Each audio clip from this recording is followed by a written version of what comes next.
Hi బంగారం, ఏంటి ఇలా వచ్చావు? రావాల్సిన మనిషి వచ్చినప్పుడు ఆనందపడాలి కానీ ఆశ్చర్యపడతావేంటి? నీ రూమ్ కి నేను రాకూడదా? అలా అని కాదు, ఎన్నిసార్లు పిలిచినా ఎప్పుడు రాలేదు కదా, సడన్ గా వచ్చేసరికి షాక్ అయ్యా. నా కాల్ లిఫ్ట్ చేసింది ఎవరు?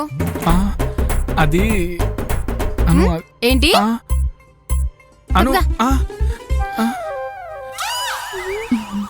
నువ్వు నన్ను కాకుండా ఇంకో దాన్ని కూడా మెయింటైన్ చేస్తున్నావా? నేను ఒక్కదాన్నే మెయింటైన్ చేయలేను, ఇంకొక దాన్ని ఎలా మెయింటైన్ చేశాను? ఏడు ఒకసారి చెప్పేది వింటావా? నువ్వేం చెప్పకు, నువ్వు నా కాల్ లిఫ్ట్ చేయనప్పుడే నాకు అర్థమైంది నేను నీకు బోర్ కొట్టేశానని. ఒకసారి నేను చెప్పేది వింటావా? చూసావు, కొత్తగా నా మీద అరుస్తున్నావు కూడా.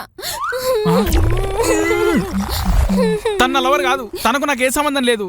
నీకు ఏ సంబంధం లేనప్పుడు నీ రూమ్ లో ఎందుకుంది? అదొక పెద్ద కథ, నేను చెప్తా, నువ్వు వెళ్ళి కూర్చో.